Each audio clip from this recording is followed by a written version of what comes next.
All right. So I'm actually recording this today on Friday, March 20th. So this is not an old video from the past. It's actually the first time I've ever recorded anything. A virtual lecture. Somehow I missed the whole Zoom University thing, like I mentioned on Thursday yesterday. So this is going to be a new adventure for me. So just bear with me, but I didn't want to have to waste an entire week since we only have 10 and a half weeks in a quarter. I wanted to make sure we talked about federalism. So that's what the chapter is today, is federalism. So I just want to talk about federalism and the separation of powers. We're going to talk about what federalism is, and I'm trying to make it exciting with an exclamation mark, exclamation point, because it seems kind of boring, but as we'll see, federalism has actually been sort of one of the things that sort of makes American government work the best and drives a lot of change in American politics. So we're going to talk about that. We're also going to talk about what the founders were thinking about when it came to federalism, and looking a little bit at the Federalist anti-Federalist debate that we sort of skirted around that was in the chapter from yesterday and Thursday.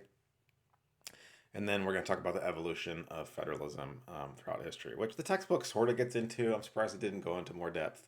So I'll try to add some things in from sort of like what I've been reading over the past, 10, 15 years on federalism. And then also sort of where it's going and how it's working today. So that's sort of like the last point here that is not reflected. All right. So federalism, right? It's kind of a flashpoint today, all the time. It's in the news.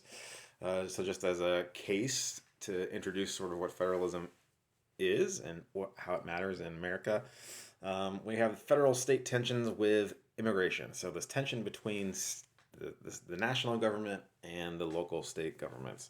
And one is about immigration. And so we see a lot of legal action on this, a lot of back and forth between the national government and local governments on whether or not localities and states actually have the ability to enforce federal immigration laws, or if that should be a federal priority. So the second Trump administration signed an executive order to expand the types of immigrants considered a priority for deportation, and that has sort of what has caused all this stuff to blow up with ICE throughout the country, because there's not really a lot of clear legal boundaries as to who has jurisdiction over this kind of thing. And we'll talk about jurisdiction later as well, because that's a big part of federalism. And so they included those who were convicted of felonies or multiple misdemeanors, and so they've been trying to find immigrants who are here without documentation as they go to various cities like in Minneapolis. And now West Virginia, and now Western Maryland, so they're going all over. Anyway, there are sanctuary cities, so-called sanctuary cities, that they declared themselves to be places where they would limit cooperation with federal immigration enforcement. And so this has caused a real tension. We don't really know who has the ability under the U.S. Constitution to enforce these kinds of laws. And so right now, in the news and in the legal system, they're trying to figure out whether or not the federal government can actually block grants from those regions that are so-called sanctuary cities. So these sanctuary cities, right? Yeah, basically that's just another slide. It basically says what I just said. So, uh, uh, sometimes, right? So the Federal Appeals Court has actually ruled that the Trump administration did have authority to withhold some of this money, but that was in 2019, and right now it's in another Federal Appeals Court. Um, so things changed, during the Biden administration. Different judges came in and things like that, right? There were more lawyers who were making arguments about who should have priority on immigration.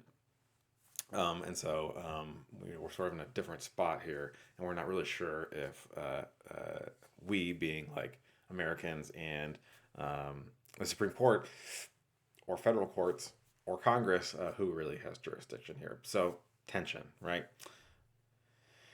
Um, the founders themselves, they were pretty excited about federalism, um, because they were sort of two minds, right? They wanted a limited government, as we talked about with some of the philosophers, John Locke, um, but they also wanted to make sure the national government had enough power to actually act, right? And so they noticed these problems with a too weak national government: public disorder, economic chaos, inadequate defense. And they hoped that the new federal system would divide power kind of, I don't know, kind of 50-50, honestly. And they were hoping that by doing that, it would protect liberty and moderate the power of government. The ultimate goal was to inspire trust in the government, which I'll show some data here on that, right? But so that way you could have faith in your local or your state government. If you didn't trust the federal government, or if you didn't trust the federal government or your state government, you might trust the federal government, and we've seen those dynamics shift over time historically. Um, and that was really what they were going for. They wanted to make sure that the government would appear legitimate. So that was part of the argument for federalism. Now, of course, we see that trust in government has gone down. So again, I don't know if I actually showed this exact chart last class, but what happened in the 1960s?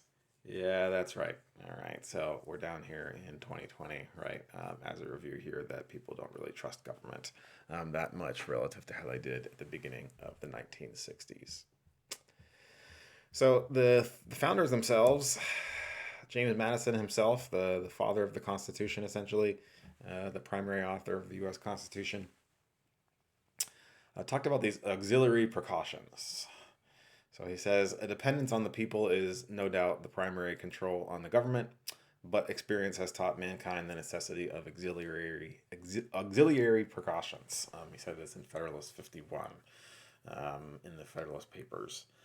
So basically the idea was that dividing power between the national government and the states, or among different branches of government, is an important precaution, an auxiliary precaution, to restrain government power and protect against the tyranny of the majority, which the founders hated the most.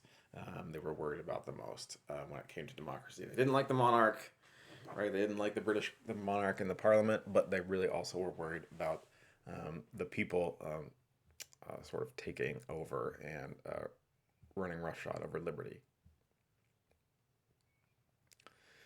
So again, as I mentioned earlier, federalism seems boring, but it's been a source of dynamism in the institutions of government. It helps us evolve over time. The founders themselves didn't anticipate severe ideological disagreements, a point I'll come back to here in the next slide. They feared personal political ambition, so they designed this system to try to prevent enterprising politicians from being able to gain all of the power of government. To try to make sure that there wouldn't be a demagogue or a tyrant, a single person who could take over all of the government, right? So we have 50 states, or we had 13 back in the day, right? And they all have their own governments, they all have their own governors, they all have their own National Guard or militias at the time, right? And so they thought this was a good way to make sure that one person couldn't take over the entire country. Now, they weren't anticipating political parties, so that's kind of an issue, right? That's one of the founding fathers' main mistakes. Everything else is pretty good, what they did, right? We see that it has worked, but one thing they didn't anticipate were ideological disagreements and the emergence of political parties. One thing to note about those severe ideological disagreements is that you might be sitting around the dinner table sometime and you say, well, the Republican Party left me. I didn't leave the Republican Party. And they might be right. Right. So since the 70s, this data here is showing that both in the House and the Senate, Republicans have become more conservative, while Democrats have become a little bit more liberal, but not quite to the degree, not even close to the degree that conservatives have become, or Republicans have become more conservative. And so the founders, they're all thinking about, oh, we're all going to get along together. We're all a bunch of cool lawyers, right? We talked about that last class. We all our landowners. We all sort of have a stake in what's going on in the government, and so we're all just sort of like get along, right? Um, but over time, we've seen that there is increasing polarization between Republicans and Democrats, but mostly Republicans are getting more and more conservative since the 1970s. So just to review, the Federalists versus Anti-Federalists, right? Sort of a review. It's kind of in the textbook. We didn't really talk about it in class. But the Federalists, so they wanted at the founding a stronger, maybe not strong totally, central government than the Anti-Federalists did. So basically, these are the two people, right? The two groups. Federalists wanted to have a federal government, and the Anti-Federalists were skeptical of the proposed Constitution. And so they were doing a lot of writing against what the Federalists were proposing. So the Anti-Federalists, they wanted the states to retain sovereignty with independent political authority. And sovereignty is one of those political science terms. Comes up in church, of course, as well, in the Bible as well. But it's basically in the political science terms, the capacity for states to do what they wanted to, what they want to within their own borders. And so this balance between the national government having the power to intervene in state governments versus state governments sort of having their own autonomy and protections against the federal government. The Federalists were more cool with a strong national government that could potentially come in and do things in the states, whereas the Anti-Federalists were worried that was going to destroy liberty.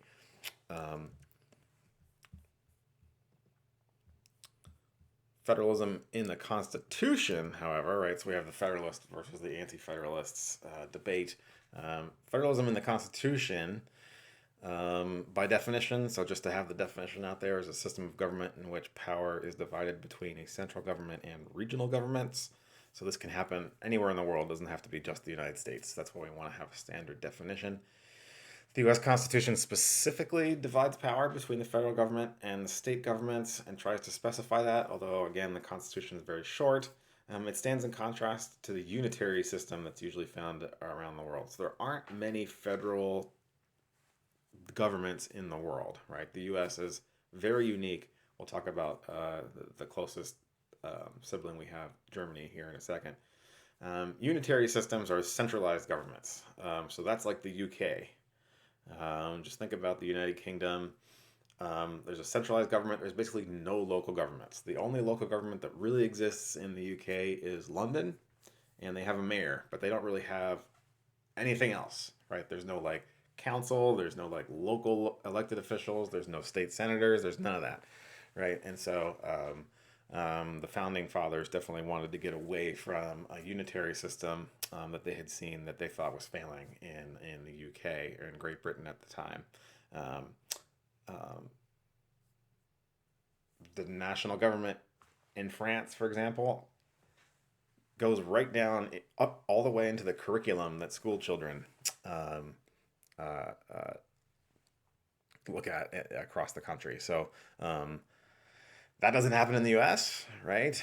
But literally Paris, right? Emmanuel Macron, the president of France, he can like actually dictate kind of what what school children are learning in France, whereas in the U.S. that would be kind of like, are you kidding?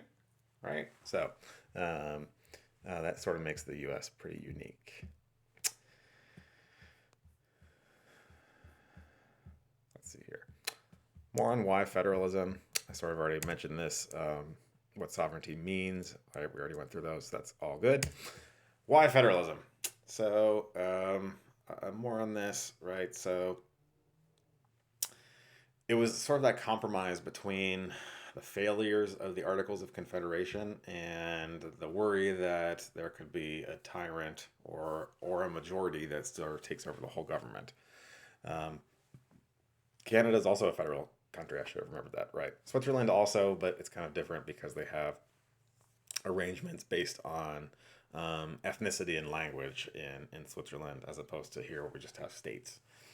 Under federalism, states and localities actually have their own taxing and spending powers, and they can tailor policy to local preferences.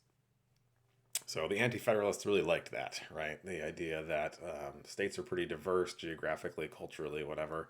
Um, and so their needs are different. And so having a unitary government may not work in a big country like the US. Um, one thing that it does do, which we'll come back to, that might be a drawback, is it encourages competition among states and localities to attract people to live there, but also businesses to work there. So, or to come and take up roots and employ people there. And so that can be good potentially to maximize efficiency. Like there's lots of options for businesses and for people to work in different areas. But we don't always know if that's going to breed efficiency or just a ruthless competition. I'm sure I'm covering up Mr. Madison here. President Madison. So let's take a look at the difference between German federalism and U.S. federalism. So sometimes it's useful to try to think about, okay, we're talking about U.S. national government, but what are other countries doing? So German federalism, essentially, this is a good point of comparison. So we're looking at, sort of like where the power goes, right? And they're saying lines of control, but we can think of it as where the power goes. So in Germany, they're the people, they're the electorate, and they elect a Bundestag. So that's like electing the legislature in Germany. And then the Bundestag elects the chancellor and the cabinet. But they also have this federal convention. So the electorate also elect people at the state level or the Länder level. And they also put people to the federal convention who then sort of have a president. Now, the president in Germany is not the same as the president here. They don't have as many powers. The real power is the chancellor and the cabinet. But the states, they actually have their own thing, the Bundesrat, as opposed to the Bundestag. We always hear about the Bundestag, but we don't hear about the Bundesrat, right, in the news. It's because states actually have their own sort of governing body. And that's kind of what the founding fathers were thinking with the Senate. It just never really worked out that well.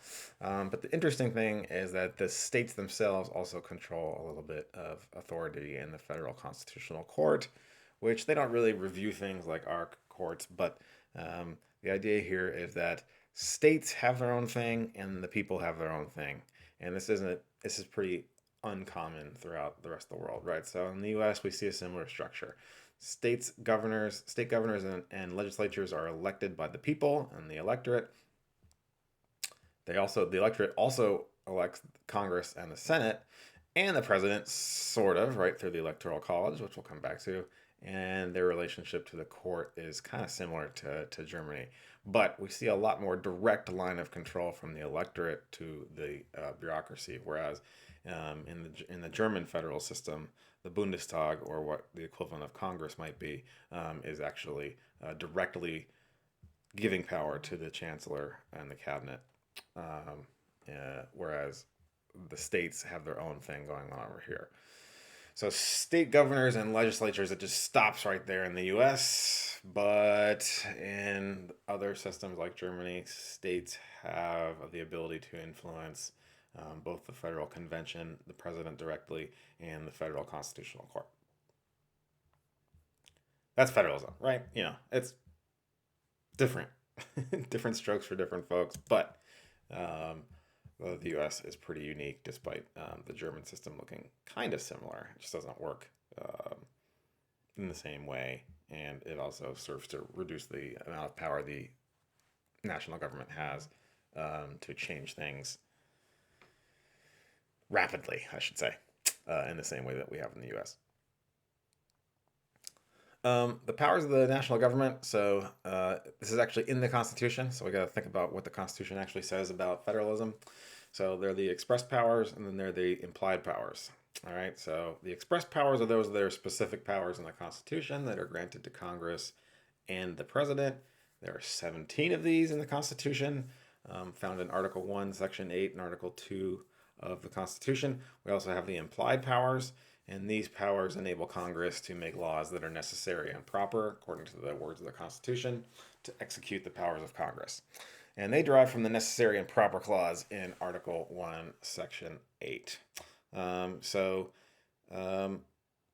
there's a bunch of these, but just we can see right off the bat that there are some things that the national government can and can't do.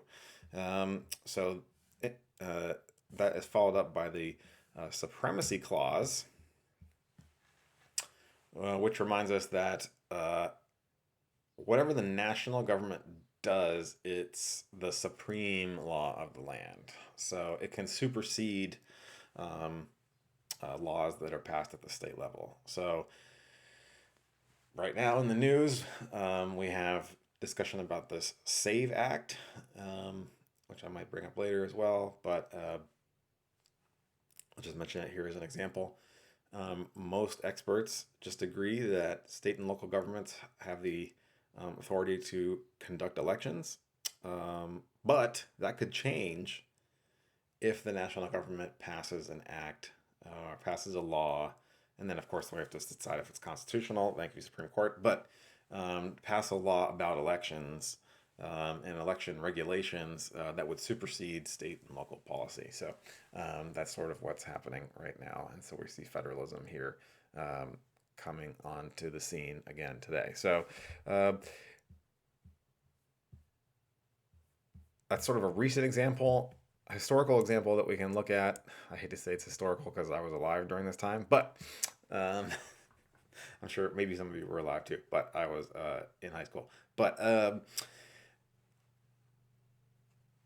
was this No Child Left Behind Act passed by George W. Bush, which standardized or tried to nationalize education policy across the country. So this law superseded any local or state regulations on sort of standards for education.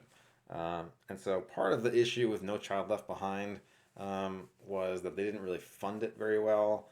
And it got a bad rap from parents and families living in particular areas who said, why is the federal government coming in to tell me how to educate my children, right?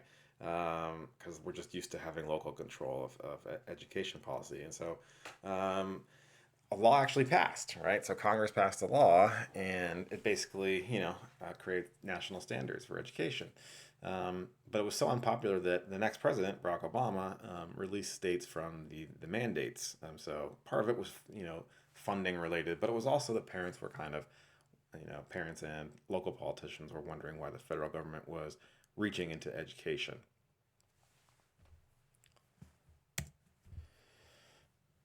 So states, they also have their own powers. So we already talked about the express powers and the implied powers in the Constitution, but there are also some other powers. So the powers of state government are mentioned in the Constitution through the 10th Amendment, essentially, right? So it wasn't in the original Constitution until they added the Bill of Rights, right? So in the 10th Amendment, we get the Reserve Powers Amendment. So these are the powers that are not specifically delegated to the national government or denied to the states. So kind of both two things at the same time. So the states get those powers. They are reserved to the states.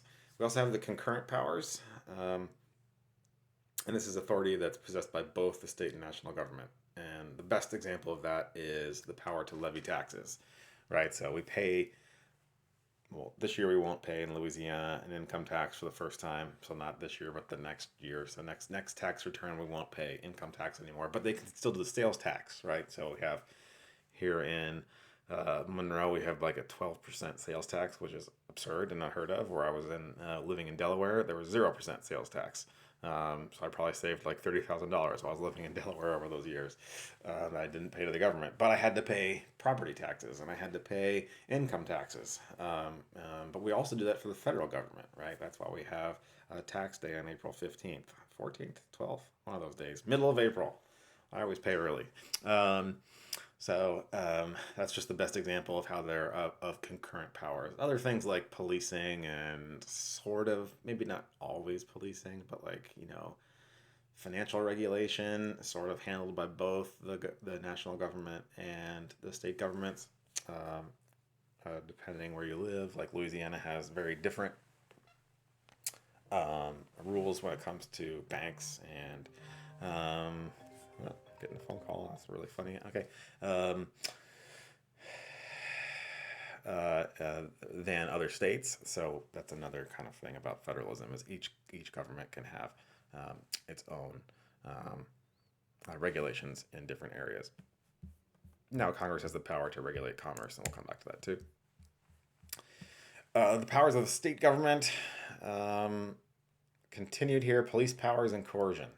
So the most fundamental power of the states is coercion. So the national government's not going to enforce, like there's no national police force, right? That seems obvious because we grew up here. A lot of us grew up here, right? But there's no national police that come in and do stuff in local areas. And so states have those reserved to them as well. And so police powers, so bolded for a reason. It's one of those terms, right, that we have to sort of know when we're thinking about U.S. national government. These are the powers reserved for the state government to regulate the health, safety, and morals of its citizens. All right, there's actually in Germany, so in a similar situation, in Germany, they actually have the moral police. They actually exist as a separate police force, not just the ones who are going to arrest you and hunt down terrorists or murderers or something like that. They actually have a moral police. So we don't really have that, but we have the ability here for state governments to regulate the rest of society, right? So the national government's not going to reach down deep into each state and each city and tell them what to do when it comes to the health, safety, and morals of its citizens.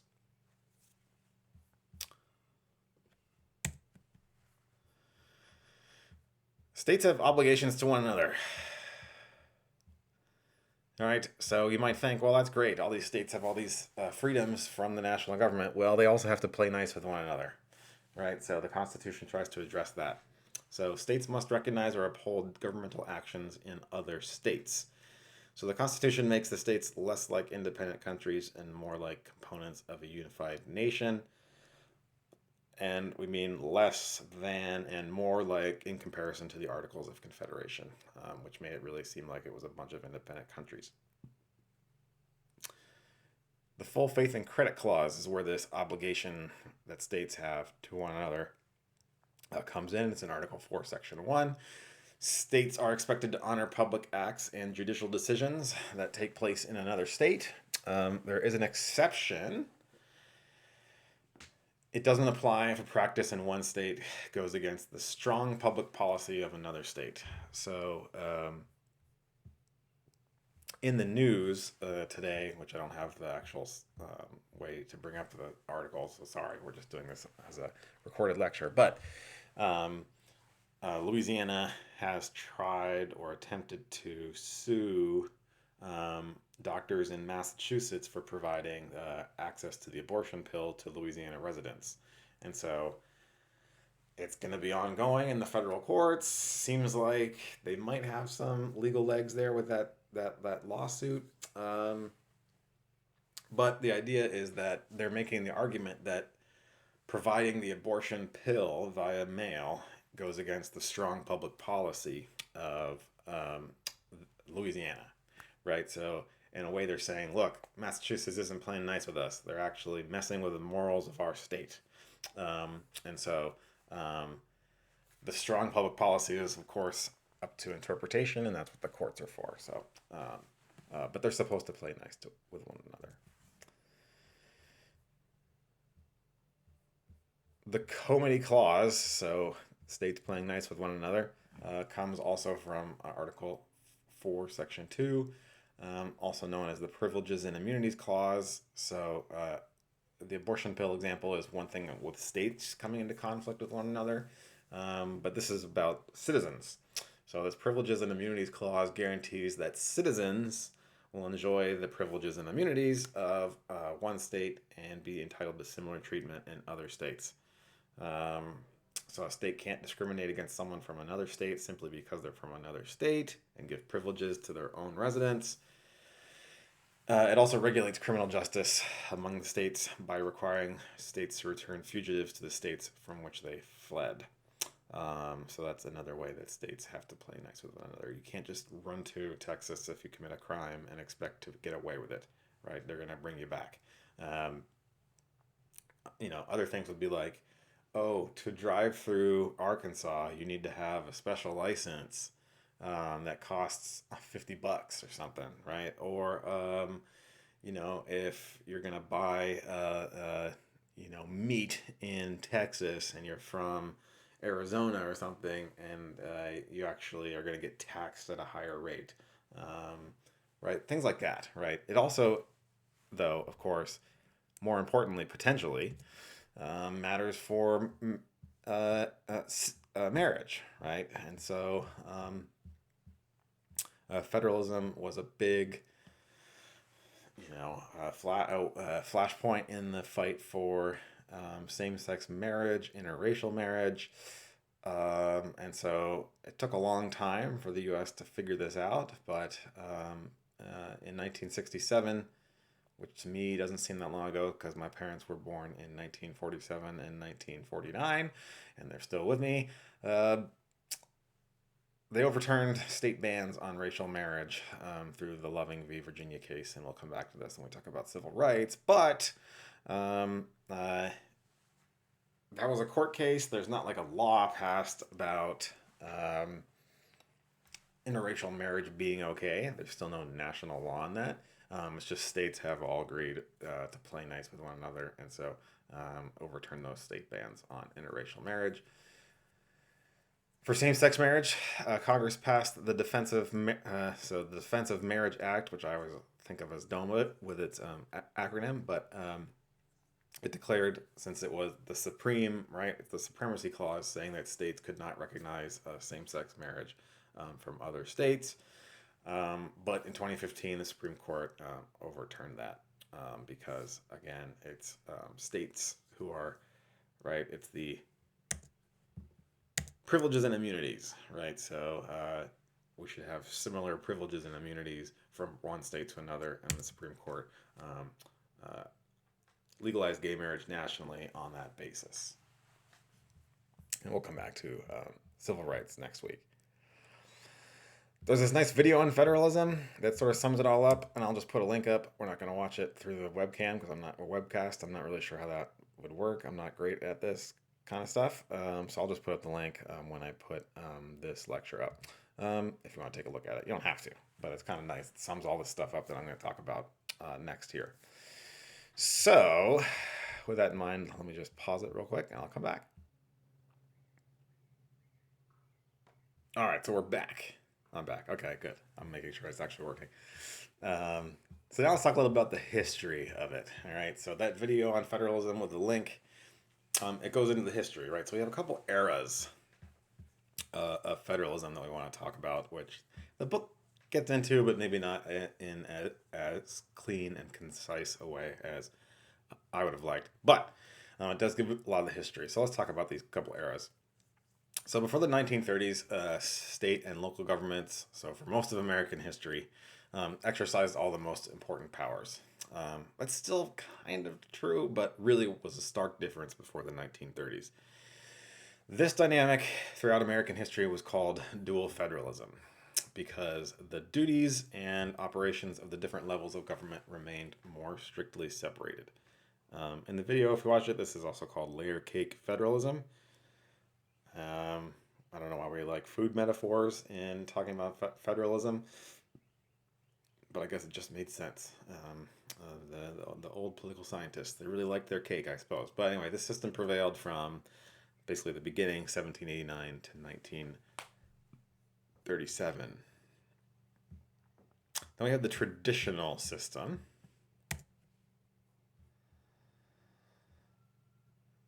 Well, that's actually the same one, right? Dual federalism. So the federal government was also really small. It still is pretty small. We'll see some data here on that in a second. But relative to state governments, but it was even smaller during the first 140 years or so. And it dealt primarily with commerce, but did not directly coerce citizens. There were things like road improvements and protecting industries with tariffs, but it really let the states do their own thing. And so, most notably, it allowed slavery at the state level, right? So some states were allowed to keep their slaves, right? Because that was their law. And so that's kind of maybe a moral problem with federalism, because it also sort of led to a civil war, which, we shouldn't just, shrug off, even though I'm shrugging right now. We do have to say, like, okay, it was kind of interesting, right? That federal national power, I should say, was restrained for most of our history, but it also allowed some bad practices to occur in other states, in particular states, I should say. Then we get some court cases that establish national power. So, early decisions by the Supreme Court set some pretty important precedents.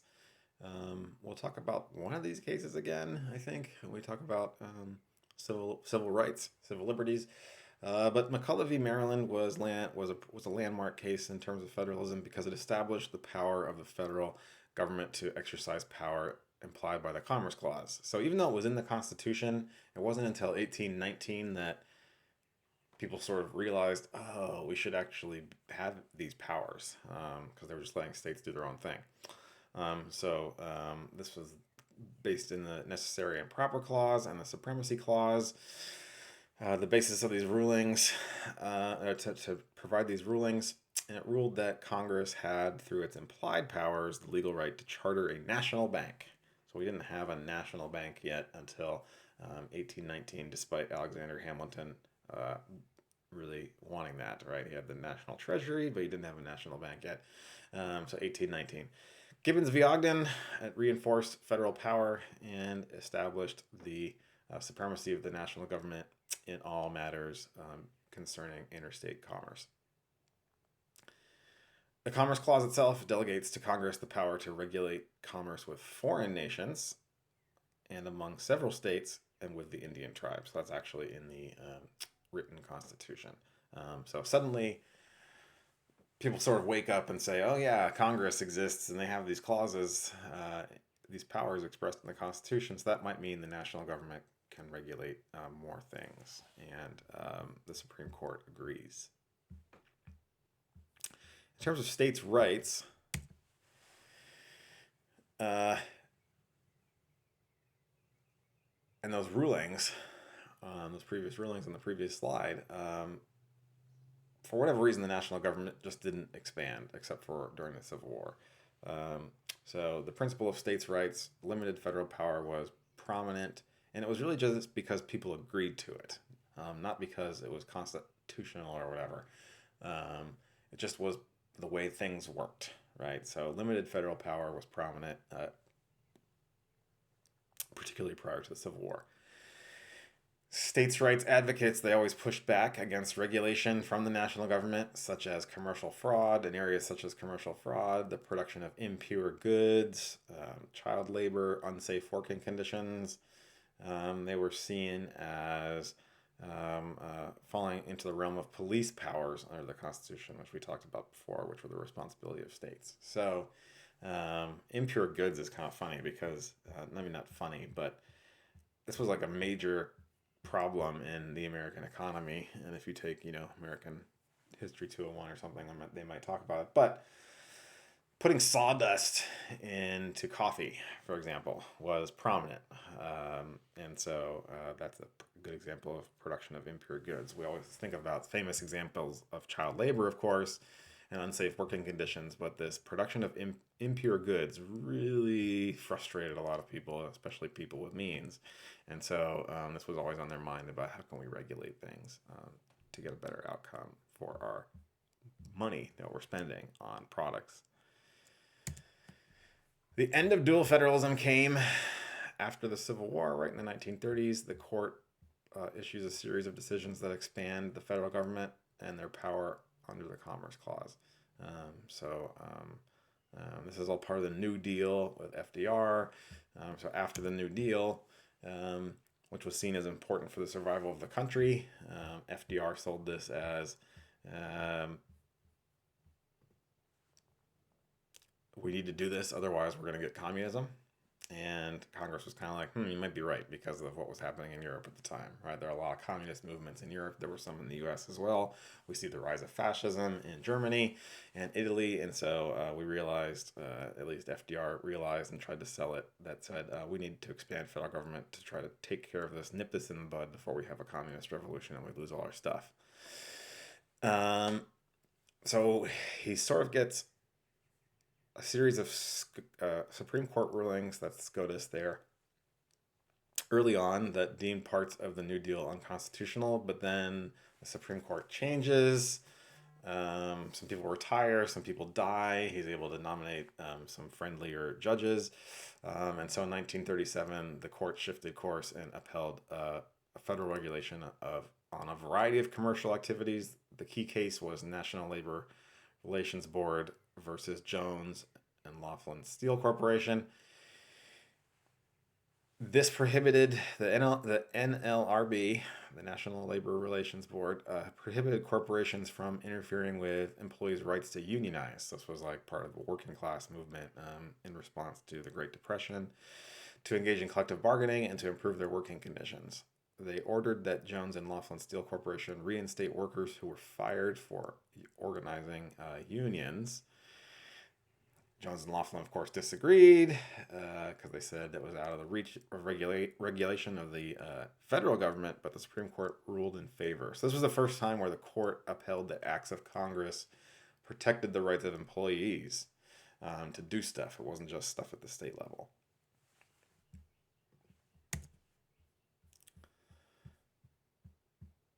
Now the shift from the 1930s, right? We don't see the data here on this chart talking about spending before the 1930s, but we can infer here that it was similar to everything that we see here in 1930 was similar to the past before that. But state and local governments accounted for most government spending, right? So we're looking here at the green bars here are state and local government spending as a percentage of GDP. So basically just the entire money that we make in a state or the country. So in this case, this would be state, right? About 10% of all the money that was going around a state per year was from state government spending, right, back in the day. Well, now we look up here in 2020 now, of course, this is kind of an exception because of the COVID pandemic, but we actually haven't seen state budgets pull back since 2020, 2021 in their budgets. But we see here, state budgets have not gone up, right, at the rate that federal government spending has. All right, so we're basically up to 30% of the economy is the government, the federal government, and then another 15% is the local government. So about 45%, we think of the United States as a very, capitalist country. Of course it is, but 45% of the economy is government spending. And so both at the state, if you combine the state and local level with federal spending. Now, we'll get into some data about how maybe that's a little bit of an exaggeration, but we definitely see that there's been more tolerance for government spending since the 1930s and continues in the 2020s, despite politicians saying we need to be more smart about how we spend money and things like that. We still see a lot of taste for spending. And in fact, the federal debt since Trump took office in January of 2025 has doubled. So we have actually spent double what we owe already in a year and a half of the second Trump administration here. So a lot of appetite for government spending, especially from Republicans, which sounds wrong to say that, but Republicans really like spending federal money. They just don't like taxing people, whereas the Democrats are more likely to try to get that money back. So both sides, quote unquote, like spending money. Just one side is willing to tax to get that money back, while as Republicans do not like to do that. At least not since the 80s. Yeah, before that they were cool with it, but the 80s, Reagan changed everything.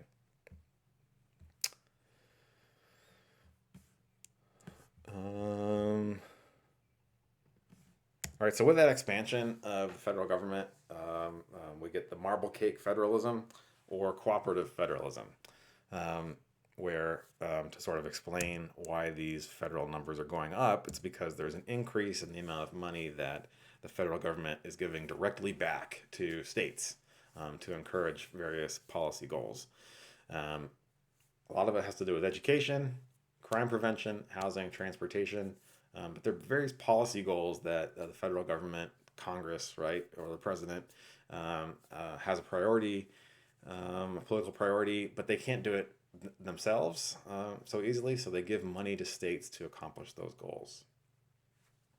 So grants and aid, that's one of those where it's like, that's such a big part of federal budgets. Louisiana, I think like half the state's federal budget is based, or half the state's own budget is based in getting grants from the federal government, if not higher. And they're usually in the form of grants and aid, or block grants, which we'll talk about here. So categorical grants and aid, they're given to state and local governments for specific policy categories. Some of them are project grants that you, like, as a local government apply for, write a grant proposal and try to get something. Like if you want to build a bridge or a library or something, you have to actually like compete with other states, other localities to get those things. You often hear like the mayor, right? The mayor of Ruston, the mayor of Monroe, wherever you live, right, will brag about, hey, we finally got this grant, right? And those are usually project grants. This is in contrast to formula grants, where there's like some formula, like mathematical formula, whereby states would be funds would be distributed to states and localities. One of these examples was the race to the top, the Department of Education's race to the top, something to Google. I'm not necessarily going to go into depth about it, but essentially during the Obama administration, the federal government awarded grants to states that were able to show progress on teacher quality and student achievement, which is great, but what that meant was the rich got richer, right? And so formula grants can somehow, potentially provide an incentive for states to do stuff to improve things in line with the administration's priorities, the federal administration's priorities, or Congress's priorities. But sometimes that can have sort of like a cycle, right, where the rich get richer and the poor get poorer. Oh yes, here we go. Here's the federal grants and aid. We see that they have gone up quite a bit. All right, so we're talking, this is your total in billions of constant 2012 dollars, up from 1960 to 2022. So we're looking at where there was under 100, like 50, not even 150, $50 billion. All right, so of course, this is before Medicaid, Medicare, right, were expanded. But we see 2021, 2022, and this occurred also not just under the Joe Biden administration, but also under the Trump administration, that there were increases, or at least they didn't decrease, the number of, the amount of money that has gone through grants and aid to states and local governments.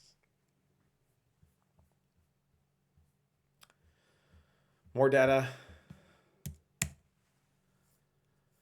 We can see it's kind of like the same chart, except we get the difference between expenditures and grants. So 1950s up until 2019, 1960s, I should say. And we see that expenditures have definitely gone up. All right, so these are states are spending more and more money. States, not the federal government, right? And the grants haven't quite paced.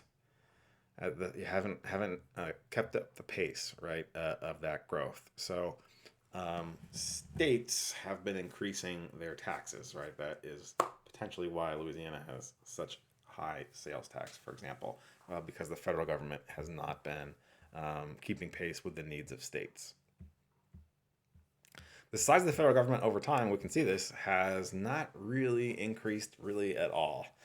All right, so despite population increases, despite society being more complex, despite there being more and more industries that are popping up and whatever, right? We actually see here that the size of the federal government has not increased at all, really. All right, so since the 1960s, there's a big bulge here. I'd ask you why, and you would say Vietnam. Yep, okay. Right, so there were a lot more employees working on Vietnam. And so the military has dwindled a little bit, right, but has held pretty steady since the 1990s. The executive branch has lots of employees, more than the military. So that's not, the executive branch here is not counting the military. So lots and lots of people work for the federal government, whereas at Congress, the legislative, Congress, and the judicial branches, they haven't gone up really at all, despite the amount of new people living in the country, right? The increase in population and increasing complexity of issues um, these days. So this is interesting data to see, right? We want to say, well, okay, cool, like maybe I'm wrong, or maybe I'm misguided about how big the federal government is. That's one thing. But if the founders were designing this constitution to have co-equal branches between the executive, Congress, and the legislative branch, and we'll talk about those, of course, in detail later in the quarter, then we see that the executive branch has a huge advantage just in terms of manpower, right? And how much they can get done. The military as well, sure, it's kind of part of the executive branch. But Congress and the judiciary have so few employees that they barely even register, right? We have to combine them. And so we see that this is part of how the executive branch has an advantage over its supposedly co-equal branches. In the 1970s, we get a different era of federalism, regulated federalism.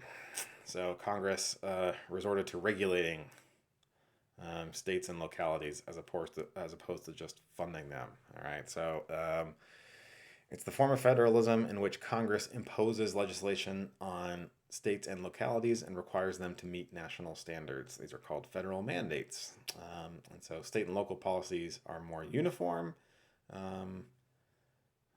With this kind of federalism, especially when it comes to environmental protection, social services, and education, and other nationally funded policies. The issue is that sometimes Congress says to states, you got to do this, but we're not going to give you any money. And that's not fair to the states, or at least they think it's not fair. And so these unfunded mandates are national standards or programs imposed on state and local governments without accompanying funds. This led to the passage of the Unfunded Mandates Reform Act in the 1990s. Republicans in Congress wanted to make sure that this wasn't a problem. Democrats agreed. It was a very bipartisan bill in the 1990s, but we still see that today. Like the example ongoing here in Louisiana is the Ten Commandments. They didn't provide money for hanging up the Ten Commandments. How many rooms do we have at Louisiana Tech? Think of all the classrooms. That's a lot of posters of the Ten Commandments, and we don't know where that money's coming from, right? And so that was just an unfunded mandate. So we still have them, despite action at the federal level to sort of nip them in the bud. Preemption and regulated federalism. It's the principle that allows national government to override state and local actions in certain policy areas. So this occurs usually when state or local actions do not agree with national requirements. The courts have said this is fine, right? That there's this principle that seems to be in the Constitution. So state and local governments often contest this, right? So example of doctor-assisted suicide in Oregon, or stricter vehicle emissions in California, or right now the federal government saying that carbon dioxide doesn't actually cause global warming. There's going to be a fight from states suing the federal government about that regulation. And so it's not always settled, right? It's a place of contention. And so federalism is kind of responsible for that, right? Thank you, Founding Fathers. The number of rules affecting state and local governments. So this is only from the 90s up to 2018. So I don't know what it would be like today in 2026, because probably during the COVID era it went up. But the number of rules from the federal government that affect state and local governments, the U.S. has made an effort to try to reduce these. All right, so part of that is states are becoming more and more similar to each other, and the economies are becoming more and more similar to each other. So They've been able to enact their own rules that sort of cover what the national government, what the federal government wants to occur. Um, but there was an uptick in 2014, an uptick in 2015. You might say, why is that? Well, that was when Barack Obama was president and he didn't have control of Congress. Well, he had definitely not Congress, but he had lost control of the Senate. Not him personally, the Democrats had. Similar thing happened in 2010 ish, but basically, one thing that presidents can do is resort to asking the bureaucracy to create more rules to get things done when they can't pass laws in Congress. Another trend is devolution. So since the 1970s, devolution has been increasingly popular. It refers to transferring responsibility from the federal government down, right? Devolving the power down to lower levels in the hierarchy. So in this case, state and local governments. Proponents of devolution argue that it allows states to be innovators and experimenters of policy, or what we might call laboratories of democracy. So good ideas from one state might flow horizontally to other states, right? And then potentially vertically to the federal government. We'll come back to an example of that in a second. New federalism. Finally, the last part from that silly video is from Nixon and Reagan. And they sought to reverse the trend towards national standards and advocate more state discretion, when they call it, and so scholars have called this the new federalism. One example is block grants. So block grants are a major part of state budgets these days. So these are federal funds given to states with fewer strings attached. It's just a block. It's a block of money, right? It doesn't say exactly what you need to do with it. And so all the time. So when Republicans gained control of Congress in 1994, they advanced that Unfunded Mandates Reform Act, and that went hand in hand with this new idea of just giving money to states, right? Block grants. Let them figure out what to do with it. Specifically, we don't have to be involved. We in Congress or the administration or the presidential administration don't have to be involved in every single detail of how it's spent. This led to sort of a tug of war, right? So, for example, President Obama's Affordable Care Act required states to expand Medicaid. It also promised funding to support the expansion. So that's kind of like regulated federalism. But then Trump has sort of done both, right? He wants to let states say, you know what, we don't actually want that Medicaid money. Has also relaxed the K-12 education standards, which is kind of like new federalism, and the ongoing immigration enforcement being linked to federal funds is kind of like regulated federalism. So it's not always clear, right, where we are, but the new federalism is sort of different, right, when it comes to the block grants, but presidents, administrations, Congress, since the 1980s have still sort of gone back to regulated federalism for certain projects and priorities. Example of innovation through federalism. So Minnesota, so this is where I'm saying that good ideas can go across states, right? Minnesota, they first created charter schools in 1991, and now 44 states and the District of Columbia permit them. Might be 45 now, since the last time the chapter was updated, I suppose. And this diffusion process where policy decisions in one jurisdiction are influenced by others made in other jurisdictions. For example, the city of San Luis Obispo in California banned smoking in bars in 1990. And that seemed to work well. People were happy about that. And so the state banned smoking in bars statewide 6 years later. And then now every state really has followed suit, right? You don't go to a bar and smell like a smokestack when you leave, right? Anymore, if you're 21. The Massachusetts Healthcare Reform Act of 2006. So when Mitt Romney was Mitt Romney, the former Senator Mitt Romney of Utah, the former presidential candidate, um, he presided over the Massachusetts Healthcare Reform Act of 2006, which originally was a free healthcare for everyone bill in Massachusetts, but then he sort of watered it down a little bit, and it became the template for the Affordable Care Act. So what Massachusetts did in 2006 worked well enough in the laboratory of democracy, so called, and led to the Federal Affordable Care Act of 2010, which we now think of as Obamacare. So all that said, pros and cons of federalism. You know, if we were in class, I would ask you this question, and I get a lot of blank stares, right? Because it's just federalism. It's kind of like not the most exciting topic, but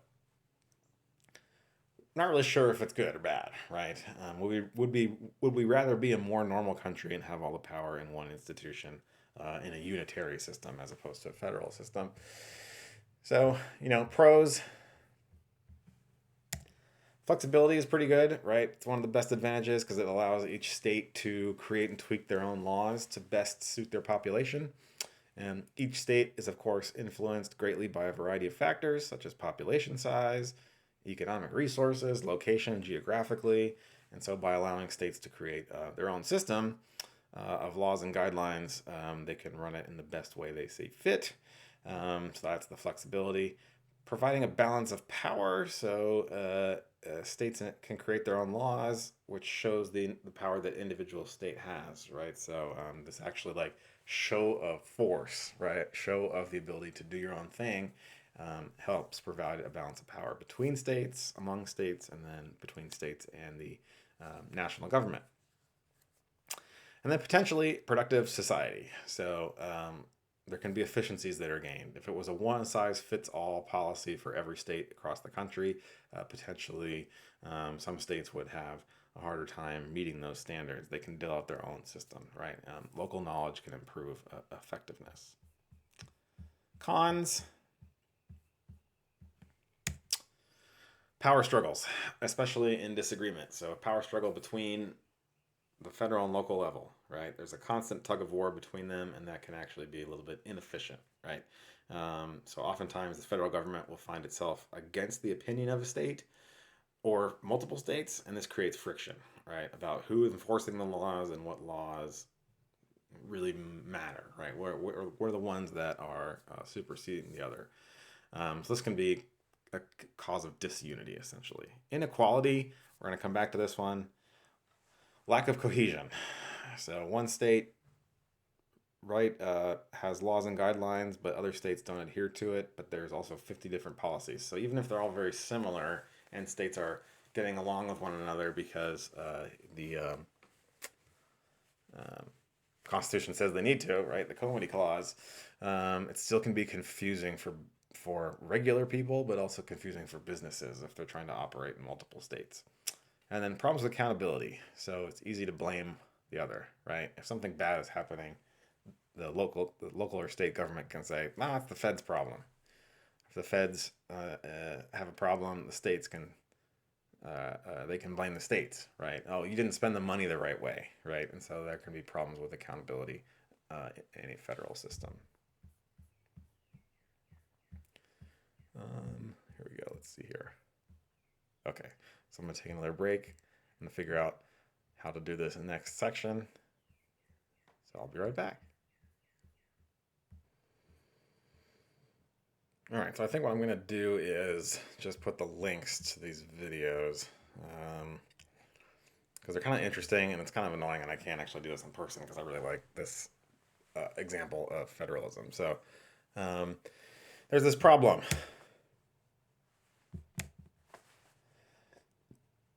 Asian carp. I don't know if you've seen this. Well, now you have if you watch the videos, which I'm going to put a link up to in a second. But they're still talking about this today. I just saw a news story about Asian carp recently. So Asian carp, it's an invasive species that's working its way up through Illinois, primarily through the Mississippi River, which drains into Lake Michigan and the connected Great Lakes. So if you bring up a map, you can see sort of how that's working. The state of Illinois is reluctant to put in place permanent dams because they would hinder the multi-million-dollar shipping economy that relies on these waterways. However, there are other important interests in play, right? So it's not just what Illinois wants. Other states are um, involved or affected by this Asian carp problem, this invasive species that's coming up the Mississippi River, and potentially can destroy ecosystems in Lake Michigan and the connected Great Lakes. So there are two videos here. One is that discusses the stakes or the solutions. So the stakes plus the potential solutions to the problem. Um, um, and so that's the first video here, which I will link. And then the second video here is actually from, yes, that Adam Kinzinger in 2011. He's a Chicago area congressperson, sort of debating about what to do with Asian carp. And we get a good sense of sort of how federalism is working or not, right, when it comes to a difficult problem. So pause the video, take a look at those, and then come back here. Some problems are just pretty difficult to solve, right, in a federal system.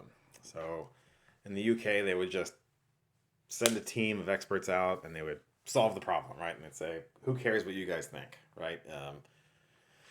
We're the national government, we're going to do it, right? But in federalism, it can be tricky. So they've been talking about this a long time. So that first video was 2011. And if you hear in that video, they say we've been talking about this for 15 years before that, with some of the colleagues in Congress there. So that was in 2011. So in 2017, the Army Corps of Engineers proposed a $275 million plan to reduce the flow of Asian carp into Great Lakes. So that's a pretty expensive solution, right? And that's not something a state is necessarily going to fund on its own, right? It wants to save its money for other stuff. And so that's why the federal government has to get involved, why the national government has to get involved, because they have the resources to actually do something, to try to get states to cooperate with one another.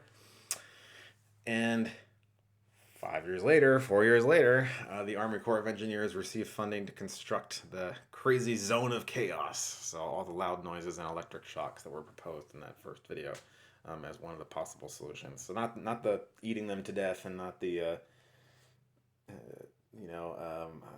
closing off the waterway solution, but this $850 million loud noise and electric shock project. And that was the max funding allowed is $850 million. It is still not finished in 2026. It's a lot of money to spend, obviously, and so it takes a while to spend that money responsibly, because the government is supposed to be responsible with all that money. And so they finally came together to do that, but it is still not resolved. There are still Asian carp getting into Lake Michigan and the Great Lakes. Other tensions that are a little less esoteric than Asian carp, although I suppose that's pretty hands-on, are marijuana policy. So the federal authority on marijuana policy has been upheld by the courts, which basically means whatever the Congress says goes kind of goes. In 2005, the Supreme Court upheld the right of Congress to ban medical marijuana, even though 11 states had legalized its use. Now they've sort of been hesitant to enforce that kind of stuff. And so by 2020, 35 states had legalized medical marijuana, and some states have completely legalized recreational marijuana. And so now there's a medical marijuana industry flourishing, a regular recreational medical marijuana flourishing, and because of the confusion between federal and state law on the question of marijuana, now sort of the cat's out of the bag, right? And it's going to be hard to reel that industry back in now that it's been legal for a decade or more. In terms of laws across the states, right? So this is a few years ago, so it's possible that some of these things have changed. I think Louisiana has actually maybe switched colors here. for example. But so the green states, marijuana is legalized for recreational and medical use. The sort of orange states, it's legalized for medical use. And the pink states, there's no broad laws legalizing it at all. So they're sort of still illegal in those states. Now, yeah, so Delaware, for some reason, is cut out of this map, which is really funny to me. But so in 2022, they would have been illegal, but in 2026, it's now legalized in um, Delaware. So that's another state. That's at least one I know about. I'm wondering about North Carolina. Well, so maybe I need to try to update that map in the future. Some concerns with increased state responsibility is redistributive programs. So us social scientists, political scientists, and economists, we're a little bit nervous about giving states the control over redistributive programs where economic policies are transferring income through taxing and spending from the rich to the needy, essentially. Because they're all trying to compete with one another for residents and businesses. So there's not as much incentives to spend the money on programs for needy people. And so this actually encourages a race to the bottom, where one state cuts assistance, then neighboring states are also going to cut assistance or make similar cuts to try to reduce spending, or to discourage the poor from moving to their states. So not only to attract businesses, but also to discourage poor people from moving across state borders. So the argument here is essentially that federalism, so this is bonus political science, federalism tends to make inequalities worse. And this is comes out in Donald F. Kettle's The Divided States of America. His argument basically is that American-style federalism lets states tailor their policies to the citizens' liking, which is great. But the experience of poverty and inequality is a partial product of where you live. So you can't help where you're from, right? But experiencing that is poverty and inequality is about where you live. And this experience is explained by differences in social welfare policies. So he goes back to the 1960s with LBJ, his, what we call it, the Great Society proposals that he had.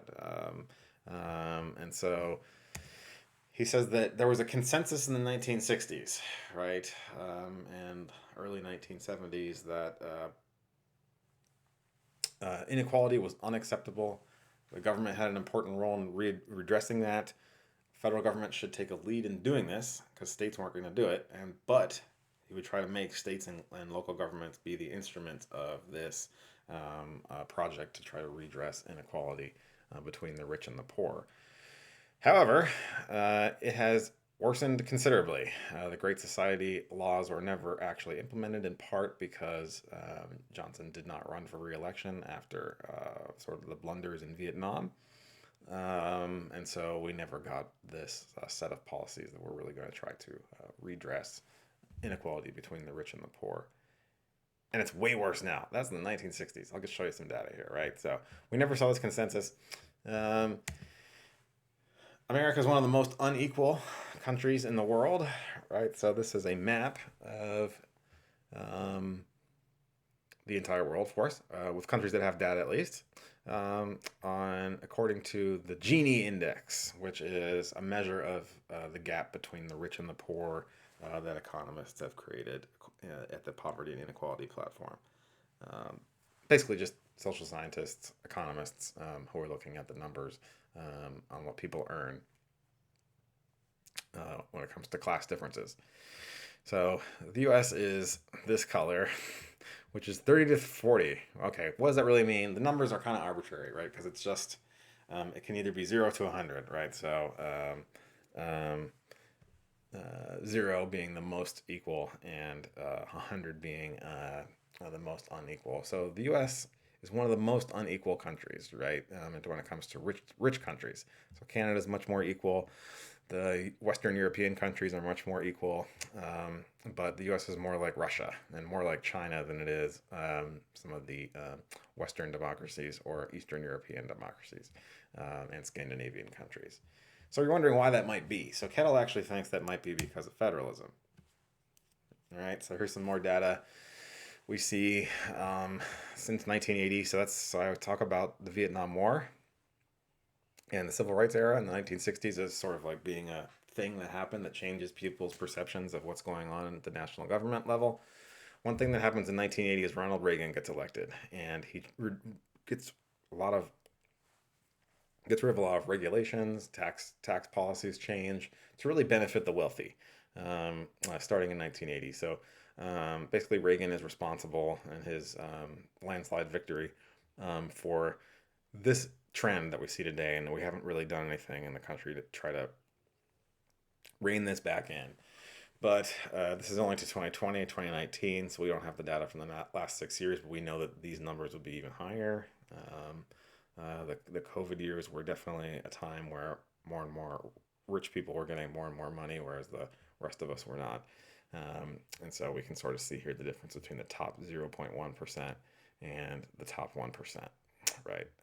Let alone the top 99th to 95th percentile versus the bottom 90th have only seen a 26% increase in wages since 1980, whereas the top 1% have seen a 160% increase in wages. And today, in 2021, so not today, but looking at Social Security data, we see that the top 0.1% of earners are averaging about $3.3 million a year. And we're only going down here to the top 10%, who are averaging about $167,000 per year. So just think about the rest of the folks who are not making this list, right? So a very unequal country we live in. And again, so maybe federalism is kind of what he's saying. So states are unequal, right? They have their own freedom to create their own bills. So that means there's an inequality among states, their own regulations, their own tax policies, etc. Region doesn't really explain it, although the Northeast is generally more unequal, but partisanship explains it partially, so we'll come back to that in a second.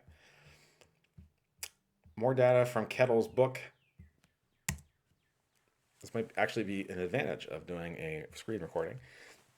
You might actually be able to see some of this stuff, but this is a ratio of the top 1% of earners to the bottom. So New York, all those Wall Street guys, right? They're making a ton of money. And other rich people who live in New York, right? So it's not just New York City, but the entire state. But anyway, so it sort of makes sense that the top earners earn a lot more money in the top 1% than the bottom 99%. Where are we at in Louisiana? Let's see here. So we're sort of in the middle-ish, right? Lower states, right? But really we see a hierarchy here. California, Massachusetts, the richer states, quote unquote, right, have a higher ratio there.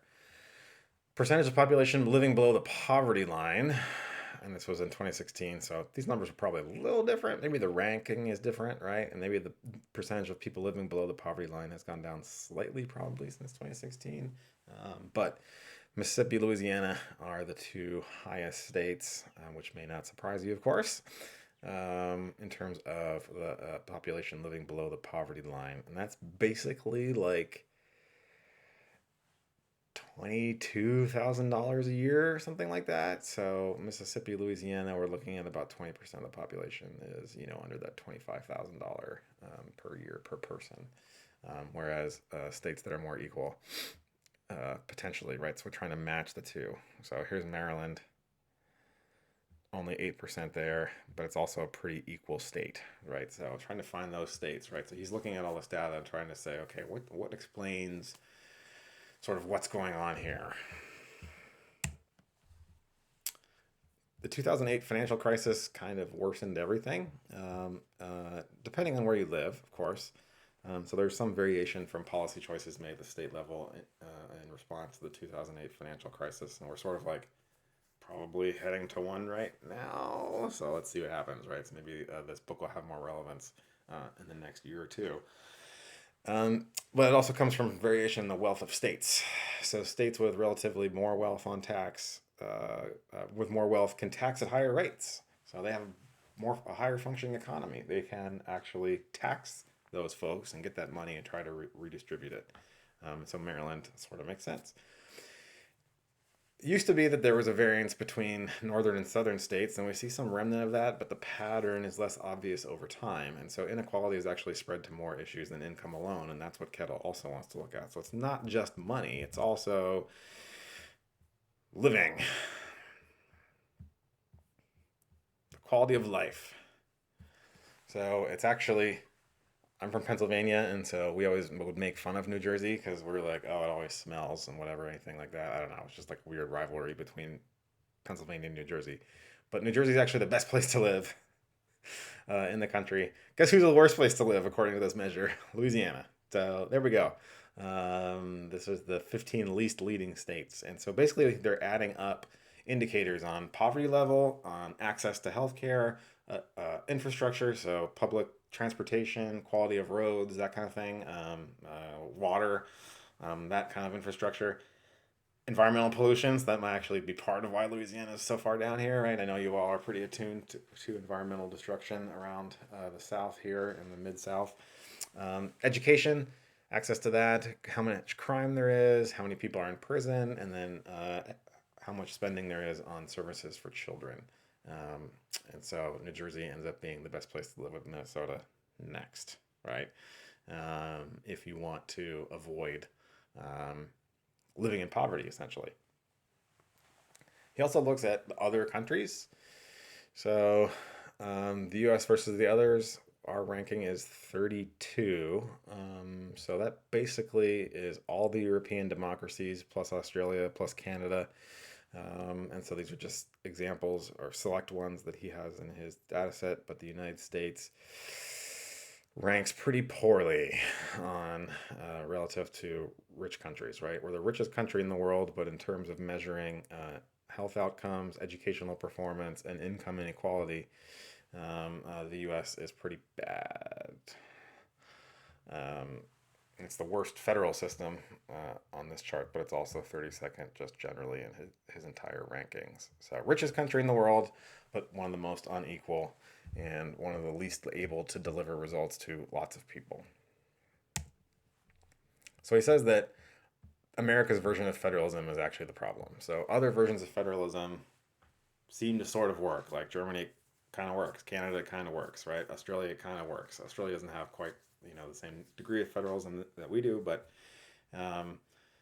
basically his conclusion is that the American version of federalism actually matters in a pretty negative way if you care about outcomes in terms of your life, especially because it depends on where you live, right? So the idea of getting an education in Louisiana and moving to another state is, I know, pretty popular, right? And part of that is because sort of intuitively we know that, like, if I'm poor in Louisiana, I lose my job, what am I going to do? But if I'm poor somewhere else, maybe there's going to be more resources for me, right? Maybe there's going to be extra education available for me. Maybe there's going to be, if I have kids, at least they can get free community college or something like that, right? And so states are always competing with one another, and they're competing not just only for businesses, but also for individuals. And part of this inequality that we see here, which I should have mentioned, is there's a race to the bottom in the sense that, well, what if we lower the minimum wage in our state, right?